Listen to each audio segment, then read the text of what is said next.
Hi and welcome back to MDriven. MDriven has always been about information first, that you have some information that you want to display, but that makes some of the things you want to do with the users hard. Like if you speak to a user and you really need to draw up a view of something to get the gist of the problem, and you have to start with the information, you might lose the user real quick. So to mitigate that, we have introduced the UI first strategy that really ties into the information real nice. Let's see. We have this new button here called target, and brings up a pop-up form where you can add a new view model, and you can say that this should be the invoice view, and you need a type on it. So since this is brand new, we don't have one, so we can directly create an invoice like that. And if we set it, we have enough.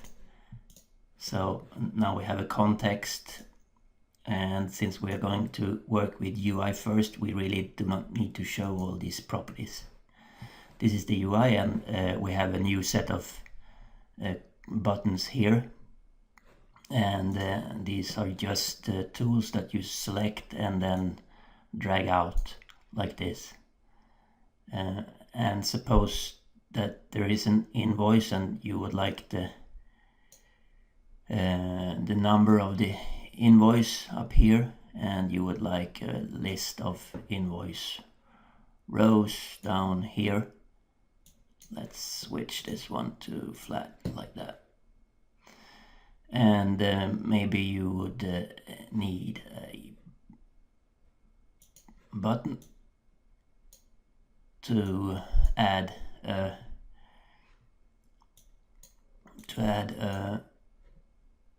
invoice row that's gonna go here.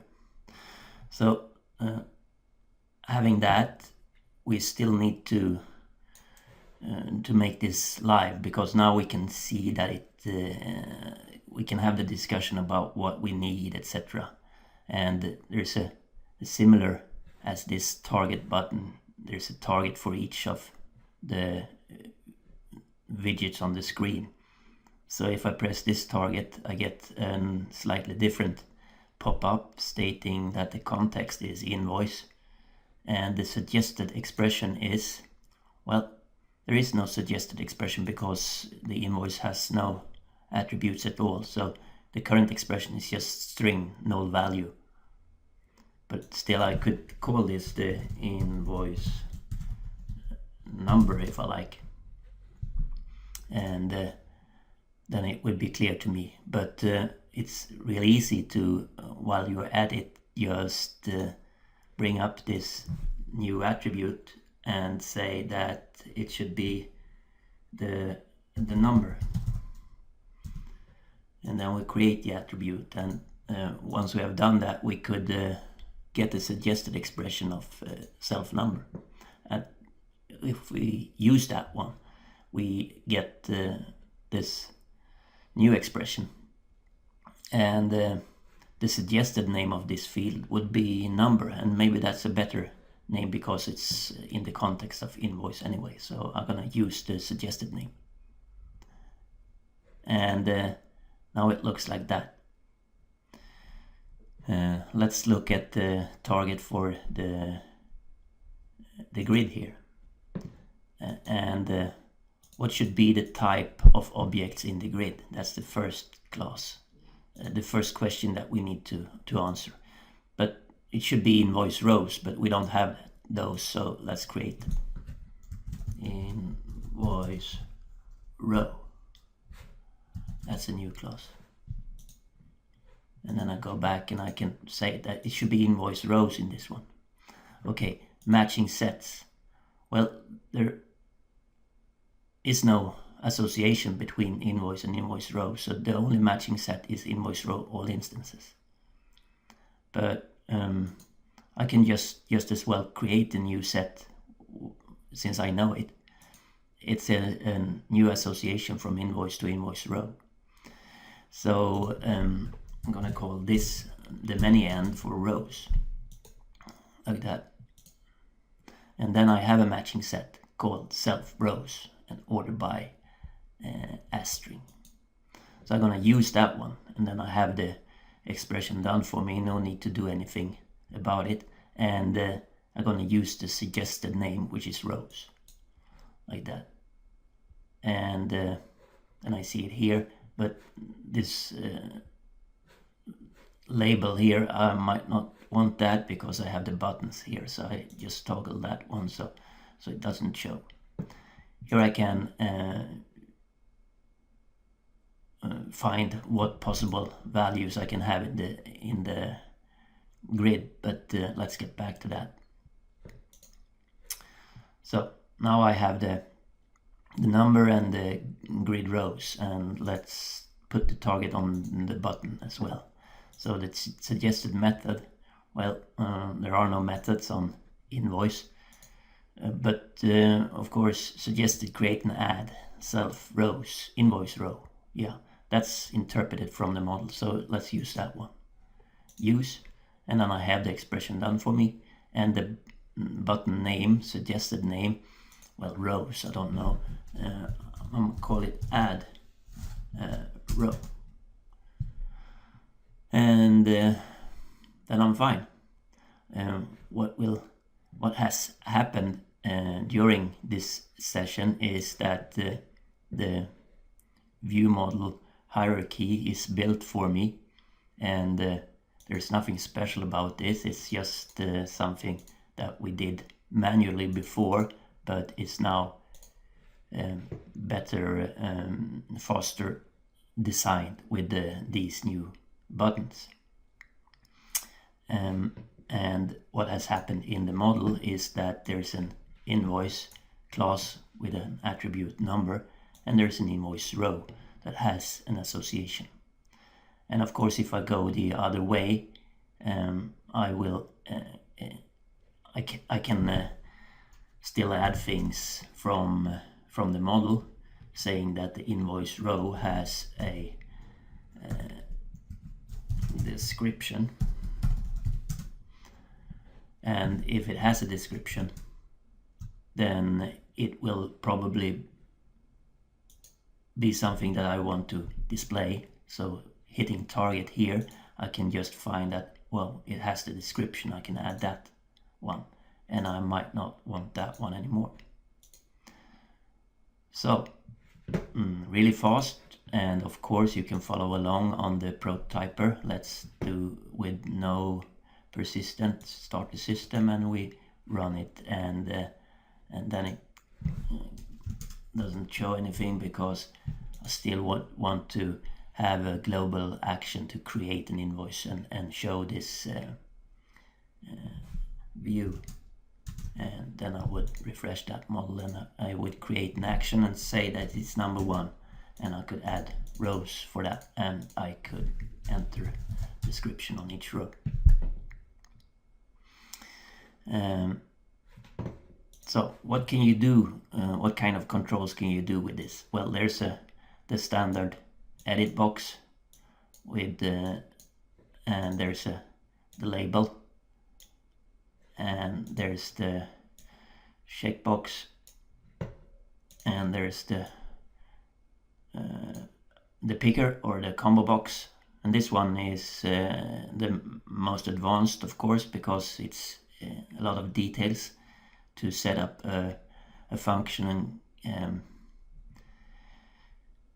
picker. And you have the datetime, and why not put an image in there, and you have the button on the list that we did before. But the target on the combo box, what is the class that you want to pick? Well, on the invoice you might want to let's say there's a new class called invoice type. So you want to pick invoice type, and the matching targets. There's no targets, but let's create a new variable or a new association on the invoice so that we could keep the invoice type.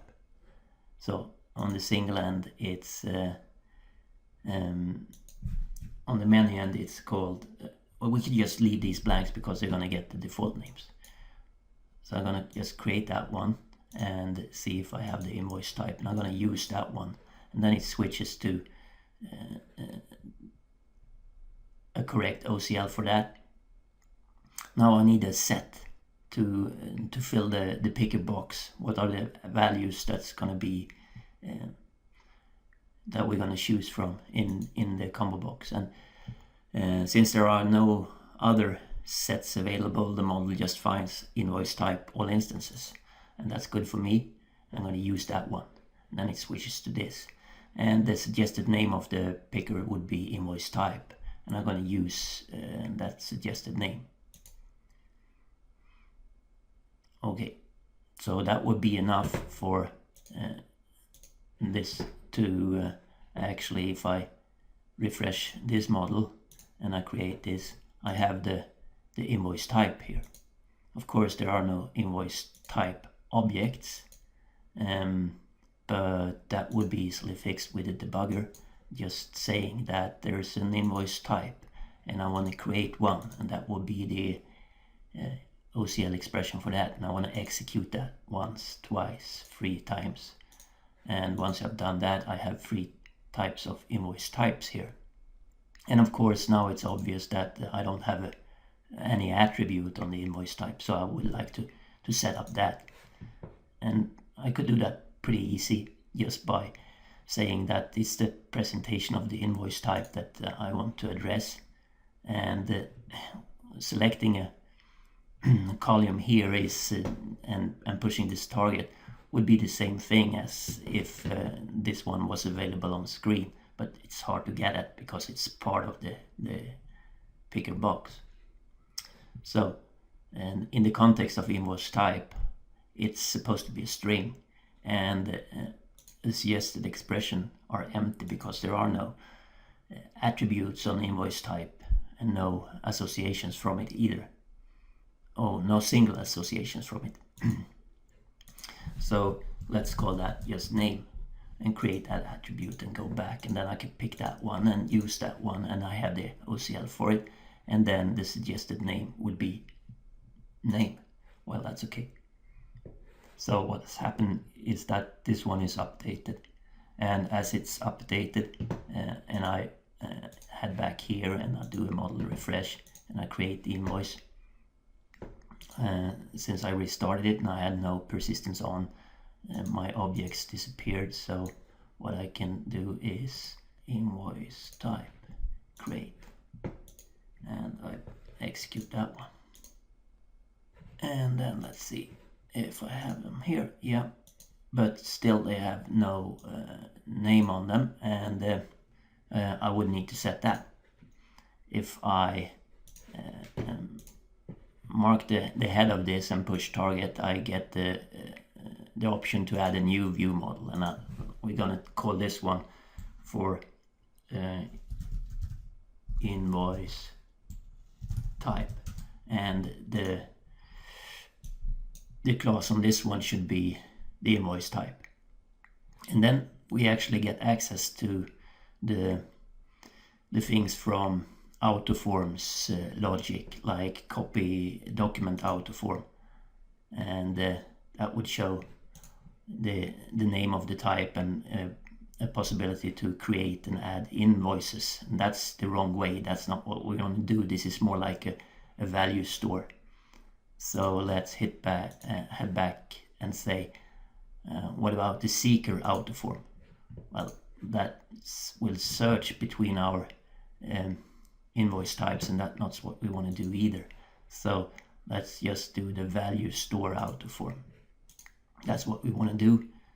We got some an action to create a new invoice type, and we have a delete invoice type.